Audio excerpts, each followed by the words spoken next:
Olá pessoal, tudo bom? Sou o professor Fábio de Geografia e na nossa aula de hoje a gente vai falar da teoria dos dois principais modelos de produção da indústria do século XX. Um chamado de Fordismo e o outro chamado de Toyotismo. Na verdade são modelos que a gente precisa entendê-los dentro do momento histórico onde eles surgiram. A partir desse momento, eles passam a fazer mais sentido e fica mais simples da gente entender. O primeiro que a gente vai ver é um modelo chamado de Fordista. O Fordismo foi criado pelo Henry Ford no início do século XX, dono da fábrica da Ford, a partir da aplicação de conceitos muito importantes de um teórico chamado Taylor. Por isso, muita gente chama esse modelo de Taylorismo-Fordismo, numa menção à ideia do Taylor. A ideia é simples.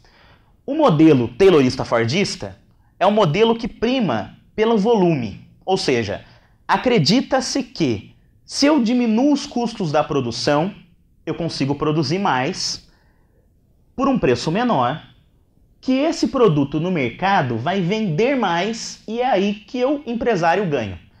Então, talvez uma palavra muito importante para a gente entender o Fordismo é o volume, a quantidade. A ideia está associada ao início do século XX. É um modelo que vai surgir nos Estados Unidos. No início do século XX, a economia americana está em franco desenvolvimento, vai entrar em crise só em 1929, mas é uma economia que está crescendo e está se desenvolvendo cada vez mais, então essa ideia faz muito sentido. A ideia do Fordismo é produzir muito num custo baixo, fazendo o produto ser barato e aumentando as vendas. Uma maneira de fazer isso é através da esteira ou da linha de montagem. A ideia é fazer o trabalhador ter acesso à sua função, ao exercício da sua função, sem precisar se deslocar, sem precisar gastar tempo. Então a esteira, a imagem da esteira de produção levando o produto até o trabalhador e ele trabalhando, é uma imagem típica do modelo fordista. E o que esse trabalhador faz? Esse trabalhador ele é responsável por tarefas simples. Quanto mais simples a tarefa do trabalhador, mais ele consegue fazer essa tarefa muitas vezes. Então uma crítica que se faz bastante ao modelo fordista diz respeito ao trabalho repetitivo do trabalhador. Se a função do trabalhador é pregar um prego, ele vai pregar um prego durante toda a sua jornada de trabalho. Isso pode trazer vários problemas aí. Por consequência, então eu tenho uma esteira que leva o produto, o trabalhador com uma função muito simples. Eu tenho muitos produtos produzidos, ou seja, eu estou pensando num modelo de grandes estoques. Esse modelo fordista é muito interessante se a gente não pensa na crise. Num contexto de crise, esse modelo fordista deixa de funcionar. Porque o Fordismo ele é baseado em produzir muito num valor baixo para que você compre. Se você não compra, esse produto fica parado. A máquina está trabalhando. Uma estratégia muito comum de indústrias que usam um modelo fordista, isso aqui é teoria, né? Mas que tem uma influência fordista, é num momento de crise dar férias coletivas. Férias coletivas, eu paro a máquina. Ou eu diminuo o trabalho na máquina. Tudo bem? Já voltamos nesse modelo. Um outro, chamado Toyotismo, foi criado por um engenheiro chamado Taiichi Ohno, que trabalhava na fábrica da Toyota a partir da segunda metade do século XX, no período do pós-Segunda Guerra. Pós-Segunda Guerra, esse modelo começa a ser criado. Ele ganha influência e importância a partir da década de 70, quando ele passa a se ampliar para o mundo a partir da desconcentração industrial. Qual que é a ideia? A gente está no pós-Segunda Guerra. Pós-Segunda Guerra é um período de crise. A gente está falando do Japão. O Japão está destruído. Crise, ou seja, o mercado consumidor é baixo.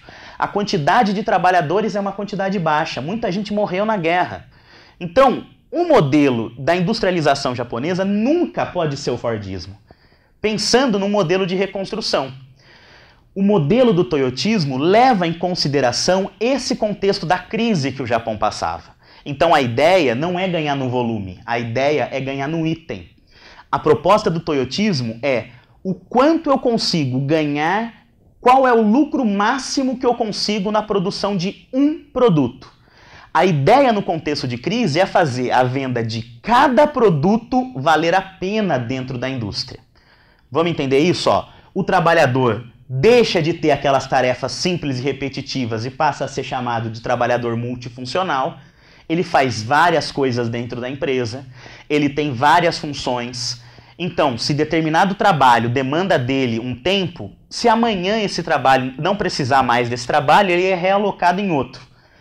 A ideia da linha de montagem sai e entra a ideia de ilha de produção. Nessa ilha de produção, cada trabalhador faz todas as etapas do que é determinado naquele espaço. A produção é flexível, não dá para mudar o sistema de esteira. A ideia é que o toyotismo consiga adaptar a produção à necessidade do mercado. Tem que produzir mais? Eu produzo mais. Tem que produzir menos? Eu produzo menos e eu ganho em cada item produzido. Tem que produzir outra coisa? Eu me adapto a essa produção. Por isso, uma coisa muito importante no toyotismo é a tecnologia.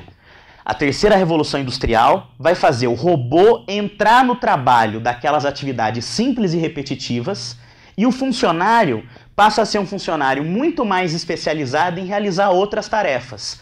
O chão da fábrica ali de apertar o parafuso perde espaço, ganha aquele trabalhador que consegue realizar várias funções. E dentro desse modelo, ao invés dos grandes estoques, existe o que a gente chama de just-in-time. Just-in-time é uma produção sob medida. Cada produto que é vendido é reposto por uma nova produção.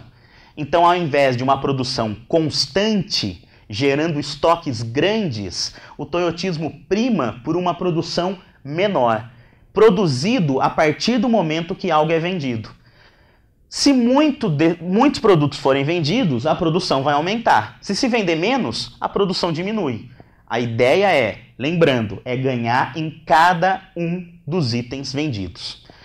Para terminar, isso aqui é tudo teoria. Não existe uma indústria toyotista ou uma indústria fordista, nem a Ford nem a Toyota. Na verdade, são teorias que se aplicam a modelos industriais. A maior parte dos modelos das indústrias nos Estados Unidos segue o modelo fordista. Não tudo, mas tem tendências fordistas. Já no Japão, a tendência toyotista é muito mais forte. Beleza, pessoal? Até a próxima!